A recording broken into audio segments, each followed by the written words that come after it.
My mother looked at the invoice in her trembling hands, and her face went from red to purple. $7,200 for what? She screamed, slamming the paper down on her pristine marble countertop so hard that her coffee mug jumped. I just sipped my coffee and said, "Oh, that's the bill for stealing my daughter's birthday. The interest rate on broken promises is quite high, wouldn't you say, Mom? Brooke Elizabeth Pemberton, what did you do?" She was using my full name now, the way she did when I was 12 and got caught sneaking cookies before dinner. Except I wasn't 12 anymore. I was 34, a single mother who'd just taught her family the most expensive lesson of their lives. "I didn't do anything, Mom. You did. Remember? You're the one who called the Butterfly Garden Pavilion and demanded they transfer my daughter's birthday reservation to Tamara's gender reveal. You're the one who said, and I quote, 'Maisie's just a child, she won't even remember.'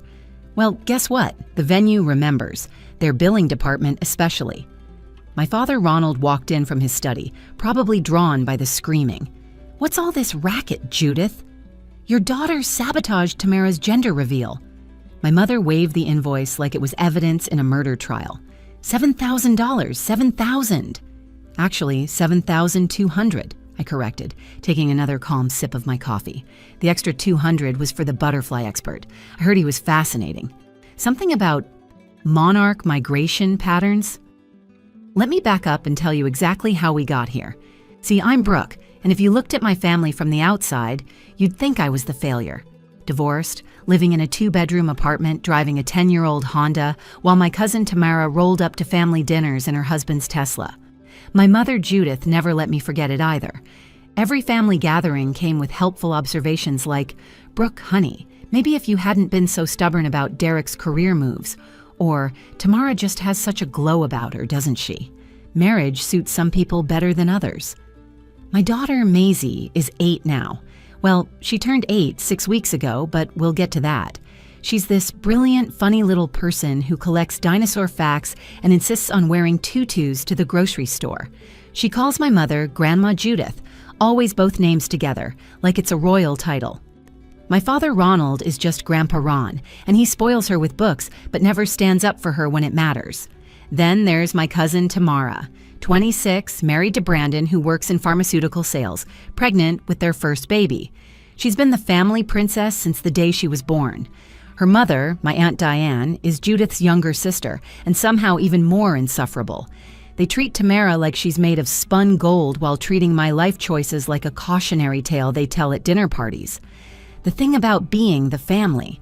Disappointment is that people stop expecting you to fight back.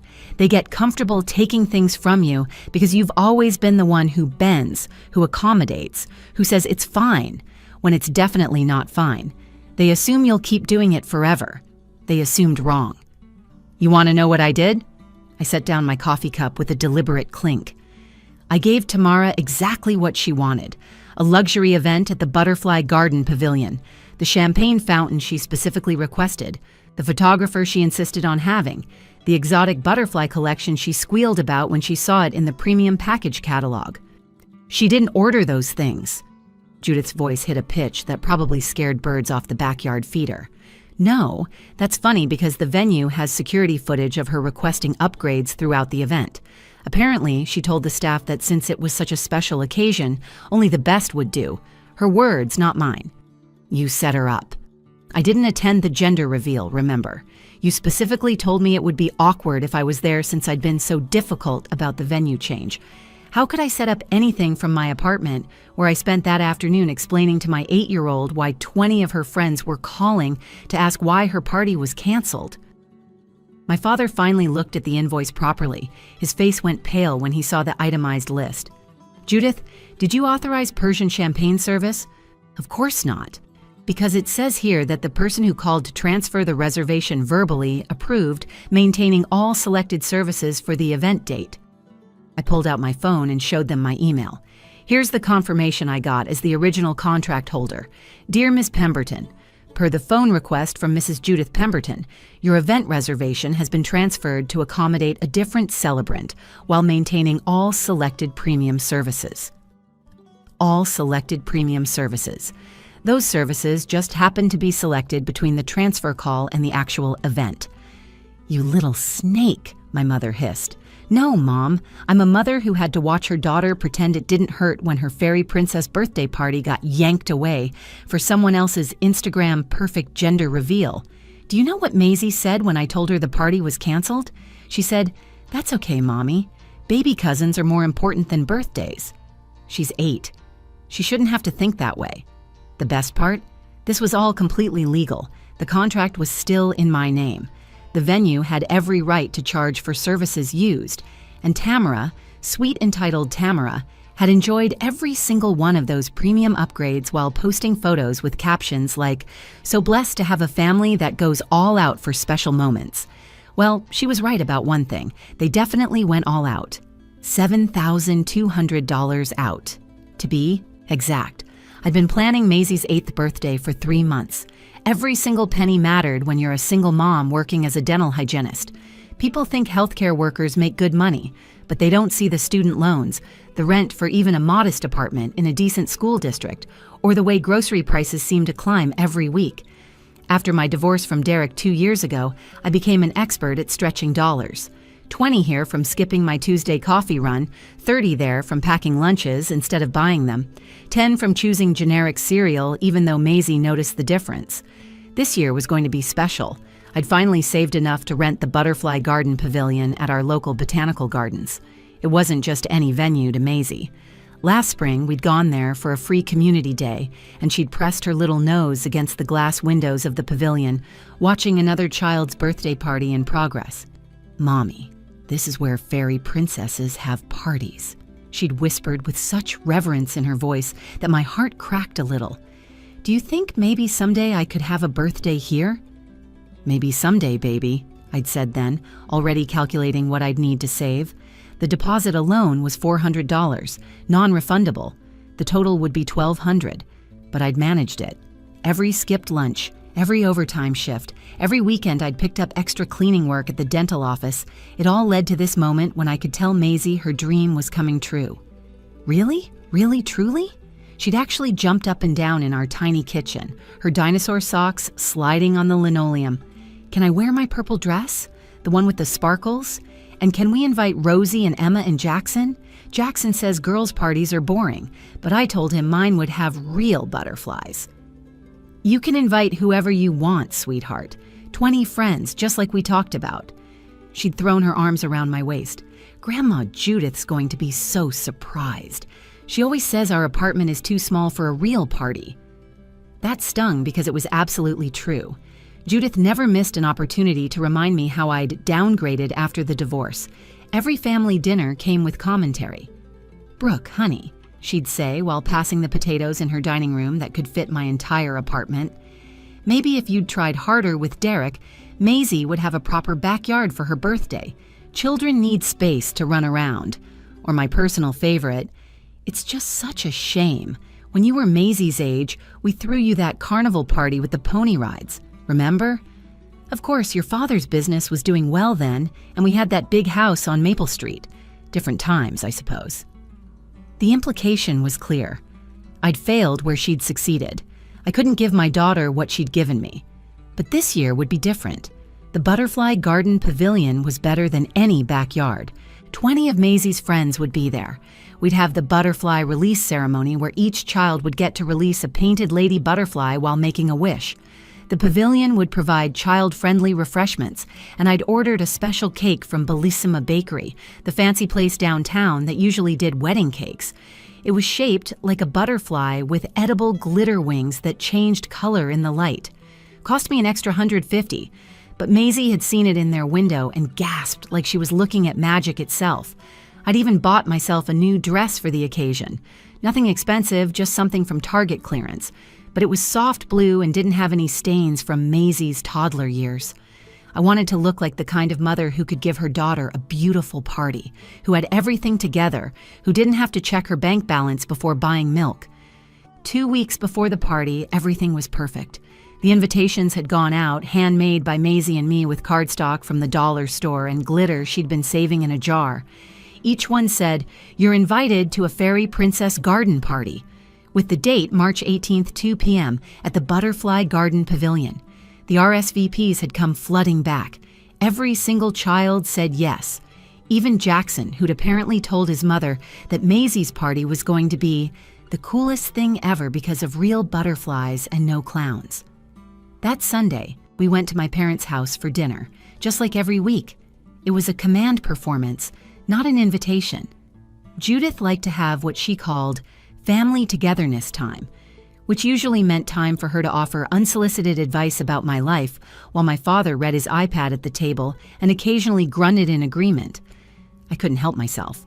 I pulled out my phone to show them the invitation design. Maisie designed these herself. The party's Saturday the 18th at 2 p.m. That's when everything started to fall apart. "Oh my God, Aunt Judith!" Tamara's voice rang through the dining room like a bell. She'd just walked in, late as always, her hand resting on her perfectly round baby bump, wrapped in a designer maternity dress that probably cost more than my monthly grocery budget. "I just had the best idea. We should do the gender reveal at the butterfly garden. Can you imagine? Blue or pink butterflies flying everywhere. It would be absolutely perfect for Instagram." My mother's eyes lit up like someone had just handed her a winning lottery ticket. "Tamara, darling, that's brilliant. When were you thinking? We need to make sure Brandon's family can come, and of course the Weatherbys, and oh, the Carltons would love something like that." "Well, Brandon's parents are leaving for Europe on the 20th, and his sister can only come on the 18th because of her work schedule," Tamara said, already scrolling through her phone calendar. "The 18th would be absolutely perfect. Afternoon would be ideal for the lighting." My heart stopped. The words came out before I could stop them. "That's Maisie's party date." The room went quiet for exactly 2 seconds before Judith waved her hand dismissively, the same way she'd wave away a fly at a picnic. "Oh, Brooke, you can move it. Maisie's just a child. She won't even remember this by next month. But Tamara's first baby? This is a once-in-a-lifetime moment. You can't expect us to prioritize a child's party over a gender reveal." "Mom, I already paid the deposit. $400, non-refundable. I sent out 20 invitations. Every single kid has already RSVP'd yes. Maisie's been practicing her butterfly release speech for weeks." "Don't be selfish," Judith cut me off, her voice taking on that tone she used when she was about to steamroll someone. "Family comes first. Tamara needs this venue more than you do.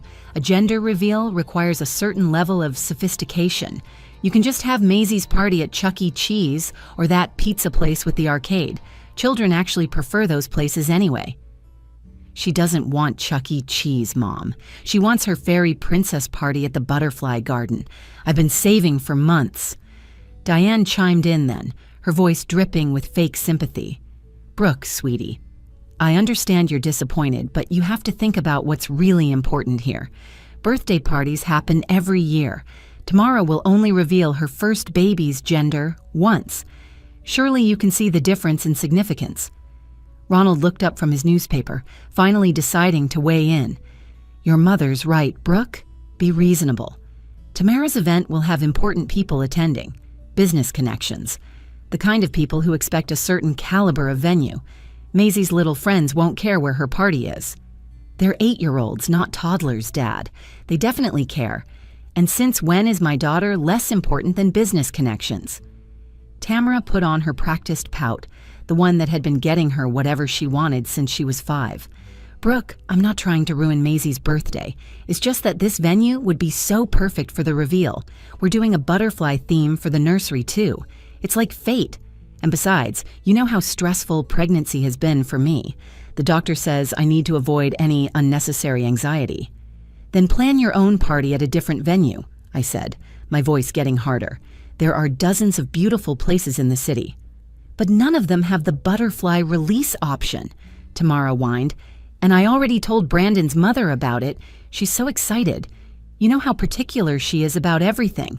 If we have to change venues now, she'll think I can't plan anything properly." Judith pulled out her phone with the determination of a general preparing for battle. "This is ridiculous. I'll call the venue right now. Since you already have it reserved, you can just transfer it to Tamara's name. Simple solution." "Mom, please don't do this." "Hello? Yes, this is Judith Pemberton. My daughter Brooke has a reservation on the 18th that we need to transfer to another family member." I sat there, frozen, listening to my mother rearrange my daughter's birthday like she was moving appointments in a calendar. Yes, same date, same time. The name will be Tamara Lawson. She'll be using it for a gender reveal instead. Oh, the decorations can remain butterfly themed. That's perfect. Yes, we'll handle the deposit transfer internally. Within 5 minutes, it was done. My venue, my deposit, my daughter's dream, all handed over like they meant nothing. Like I meant nothing. Like Maisie meant nothing. Tamara actually had the audacity to hug me.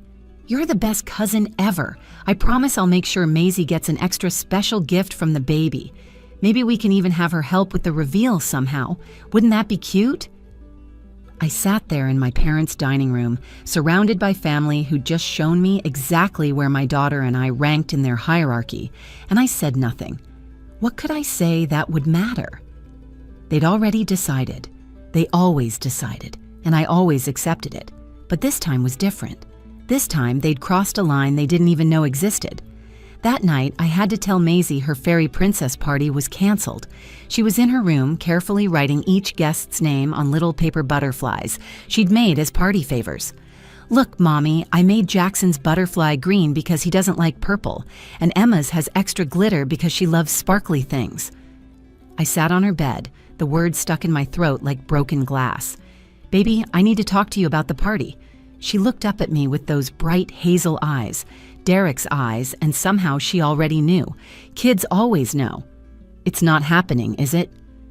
Cousin Tamara needs the butterfly garden for her baby's party. Grandma Judith thinks it's really important. She didn't cry. She just nodded and carefully set down her purple marker. It's okay, Mommy. Maybe when I'm 9. Then she gathered up all those paper butterflies she'd spent hours making and quietly put them in her desk drawer. Should I tell my friends tomorrow? That broke me more than tears ever could. My 8-year-old was being more mature about this than the adults who'd taken her party. I held her tight and whispered, "Let me handle telling your friends, sweetheart." For 2 days, I stewed. I made 20 phone calls to parents explaining that we had to postpone due to a family situation. I listened to disappointed kids in the background asking why. I returned the butterfly cake to Bellissima Bakery and only got half my deposit back. I went through the motions at work, cleaning teeth and making small talk while inside I was boiling. Then Thursday came, and with it, clarity. I called my friend Nora during my lunch break. She worked as an event coordinator for high-end corporate parties, and she'd been in the business for 15 years. Remember how you said you owed me for covering your shifts last year when your mom was sick? I said. Of course. What do you need? I explained everything. The whole story poured out, from Judith's dismissal to Tamara's fake hug to Maisie quietly putting away her paper butterflies. Those absolute witches! Nora's voice was sharp with anger. Oh, they have no idea who they just messed with. Brooke, are you thinking what I'm thinking? I don't know. What are you thinking? I'm thinking that since the reservation is still technically in your name, you have certain rights. Let me make some calls. 2 hours later, Nora called back. Okay, I spoke to Felipe, the events manager at the Butterfly Garden. He remembers your mother from last year when she tried to strong-arm him into giving her a discount for some charity luncheon. She threatened to leave bad reviews when he wouldn't budge. He's not a fan. What did he say about my situation? He pulled up your contract. Brooke, this is beautiful. The reservation is still under your name. Your mother never actually changed the contract holder, just the event type and who would be attending. As far as the venue is concerned, you're still the client of record. So, what does that mean? It means you can make changes to the service package. Any changes, all the upgrades, add-ons, premium services, they can all be added to your reservation. And since someone will be using those services at the actual event, they'll be billable. My heart started racing. But I can't afford to pay for revenge. That's the best part. You won't have to. The bill goes to whoever uses the services, but as the contract holder, you'll get a copy of everything. Every invoice, every charge, every single cent they rack up. Friday afternoon, I met Felipe at his office. He was a distinguished man in his 50s with silver hair and a mischievous glint in his eyes when I explained what I wanted. So let me understand correctly, he said, pulling up my contract on his computer. You want to add our premium services package to your existing reservation? Everything, I said. Every single upgrade you offer. He started listing options, his fingers flying across the keyboard.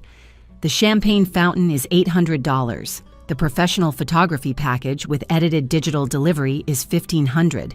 The luxury tent upgrade with climate control is $2,000. The exotic butterfly collection with rare species is $1,800. Add it all. The harpist? Absolutely. The specialty appetizer package with caviar service? Perfect. The dedicated butterfly expert to give educational presentations? Essential, wouldn't you say? Felipe smiled wider with each addition. This will total close to $7,000, Mrs. Pemberton. Let's call it an even $7,200 with service charges and taxes, I said. And Felipe? Make sure the invoice is very detailed, every line item spelled out. Send it to whoever's listed as the event host. That would be Tamara Lawson, but make sure it CCs me as the original contract holder. How long after the event do you usually send invoices? Typically immediately, but we can delay it. 2 weeks would be reasonable for processing. 2 weeks sounds perfect. Just enough time for them to post all their photos and brag about their amazing party. Felipe looked at me with something between admiration and sympathy. Your daughter's birthday party meant a lot to you. It meant everything to her. She's been through enough with the divorce. This was supposed to be her magical day. You know what? If they call to complain or ask about the charges, I'll be happy to explain that all services were authorized under the original contract holder's name, and that security footage from the day of the event clearly shows them enjoying every single premium service. I stood up, shaking his hand. Thank you, Felipe. Don't thank me yet. Thank me when they get the bill. The gender reveal was spectacular, from what I heard and saw plastered across social media. Tamara posted 137 photos on Instagram, each one more elaborate than the last. I know the exact number because I counted while sitting in my apartment with Maisie, who was having a quiet sleepover with her best friend Rosie instead of her butterfly party. Look at this one, my coworker Bethany showed me on Monday, shoving her phone in my face. Your cousin's party looks like something out of a magazine. That champagne fountain with the butterflies etched in ice? Incredible. The photos showed everything. Tamara in a flowing white dress that probably cost more than my rent, releasing a cloud of rare blue morpho butterflies while Brandon popped a confetti cannon that rained down blue sparkles. The professional photographer had captured every angle, every guest's delighted face, every detail of the luxury tent with its crystal chandeliers and climate-controlled interior. The harpist in the background of one shot, her fingers gracefully plucking strings while guests sipped champagne. The butterfly expert in his safari vest holding up exotic specimens while children and adults alike gasped in wonder. Your mother really went all out, Bethany continued, not noticing my tight smile. This must have cost an absolute fortune. Yes, I replied quietly. It certainly did. Tamara's captions were works of art in their own right. So blessed to have a family that knows how to celebrate life's precious moments.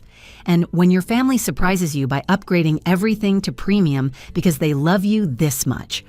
And my personal favorite, some people just know how to throw a party. Thank you to the best aunt in the world for making this perfect.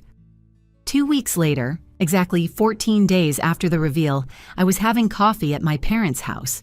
I'd been invited for a family meeting about planning Tamara's baby shower. I arrived early, knowing the mail usually came around 10:30 on Saturdays. We're thinking August for the shower, Judith was saying, flipping through her planner. The country club has availability, and of course we'll need to reserve their grand ballroom because Tamara's list is already at 200 people. Of course, I murmured, watching the clock. At exactly 10:28, I heard the mail truck outside. My father went to get it, as he always did, bringing back the stack without looking through it. Judith sorted mail while talking, a habit she'd had my entire life. Bills, junk, another credit card offer. Oh, what's this thick envelope from the butterfly garden? She opened it casually, probably expecting a thank you note or a promotional flyer for future events. Then she pulled out the invoice. The silence lasted exactly 3 seconds before the explosion. $7,200! Her shriek was so loud that my father dropped his coffee mug. It shattered on the tile floor, but no one moved to clean it up. Ronald grabbed the invoice from her shaking hands, his face going from confusion to shock to rage as he read down the itemized list. Champagne fountain service, $800. Professional photography package, $1,500. Exotic butterfly collection, $1,800. Luxury climate-controlled tent, $2,000. Harpist, $600. Caviar service? I leaned over, pretending to look for the first time. Oh wow, look at all these services. Mom, I had no idea you ordered all this for Tamara. Though I guess when you said her gender reveal was a once-in-a-lifetime event, you really meant it. I didn't order this. Judith's face had turned a shade of purple I'd never seen before. We just wanted the basic package. This is fraud. This is theft. I'm calling them right now. She fumbled with her phone, her fingers shaking as she jabbed at the numbers. I sipped my coffee and waited. Hello? Yes, this is Judith Pemberton. I'm calling about an invoice we just received. $7,000 for services we did not authorize. I could hear Felipe's calm voice through the speaker, professional and steady. Mrs. Pemberton, let me pull up your event details. I see here the event was on March 18th, originally booked by Brooke Pemberton? Yes, but we changed it to my niece's gender reveal. I see that note here. However, I'm looking at the contract, and all these services were ordered under the original reservation name, Brooke Pemberton. The services were authorized and fully utilized at the event. The signature authorizing the transfer of the event purpose never included a change to the service package level. But I didn't order these services.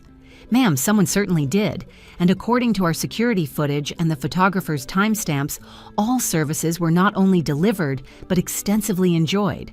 In fact, I have video of Miss Lawson specifically requesting several of these upgrades on the day of the event.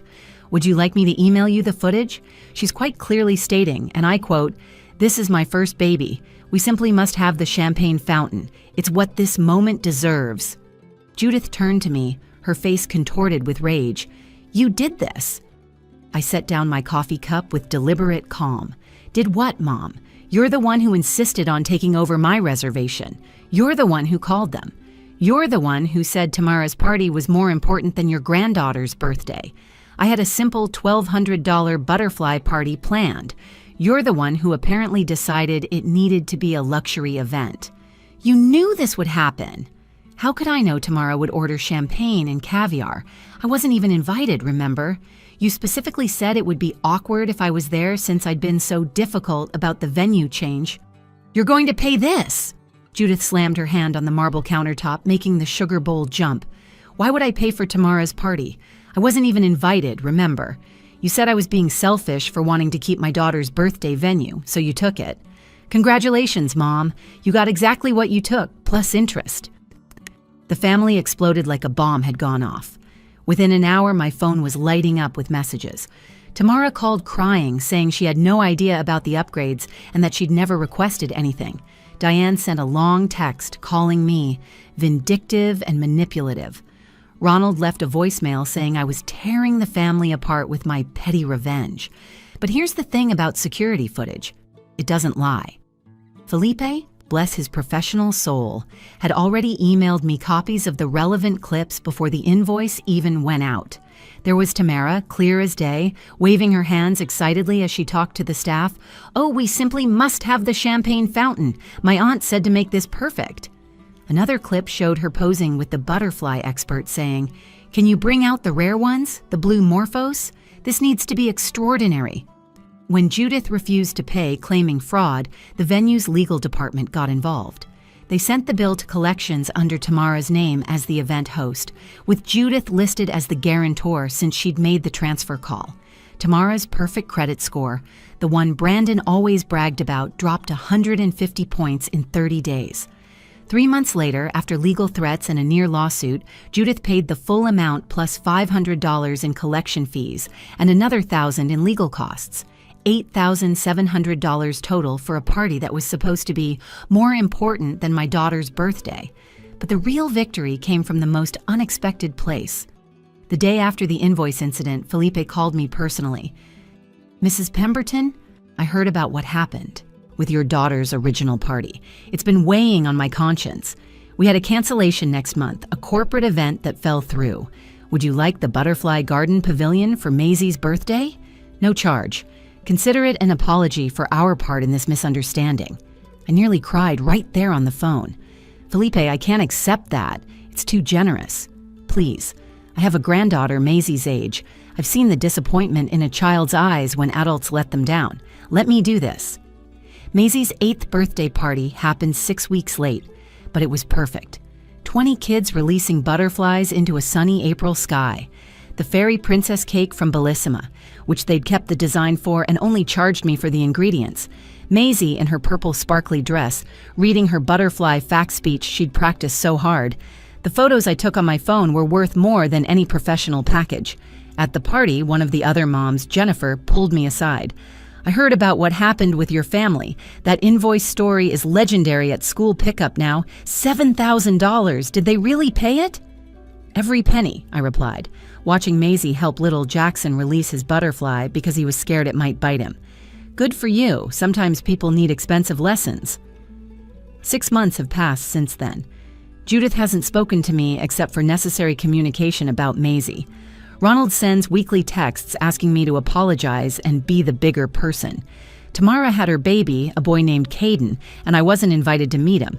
The family WhatsApp group continues without me. But you know what? Maisie and I are happier than we've been in years.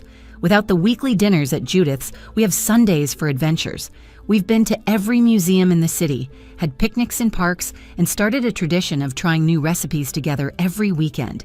She doesn't ask about Grandma Judith much anymore. Last week, Maisie brought home a school project about family. She'd written about her birthday party, not the drama, just the party itself. Her teacher had written a note. Maisie's description of releasing butterflies with her friends was beautiful. You're raising a child who finds joy in simple, perfect moments. That $7,200 invoice? I had it framed. It hangs in my home office right next to Maisie's butterfly party photos. Sometimes, when I'm paying bills and feeling stressed about money, I look at it and remember, the interest rate on stolen moments should be exactly what it costs for people to think twice before stealing from you again. My daughter learned that promises should be kept. My family learned that taking advantage has a price. And I learned that sometimes the best revenge isn't getting even. It's getting exactly what you're owed, with interest delivered with perfect timing and a professional smile. The Butterfly Garden still sends us invitations to their special events. Maisie and I go sometimes, just the two of us, and watch the butterflies dance in the sunlight. She always whispers the same thing. Best birthday party ever, Mommy. And that's worth more than $7,000 could ever buy. If you enjoyed this story about standing up for what's right and protecting our children's joy, please hit that like button below. Share this video with anyone who needs a reminder that sometimes the underdog wins, especially when it comes to defending our kids. And don't forget to subscribe to the channel for more stories about family drama, sweet revenge, and the moments that show us who people really are. Comment below if you've ever had to deal with entitled family members who needed an expensive wake-up call. I'd love to hear your stories too. Thanks for watching, and remember, never let anyone steal your child's happiness without expecting to pay the price.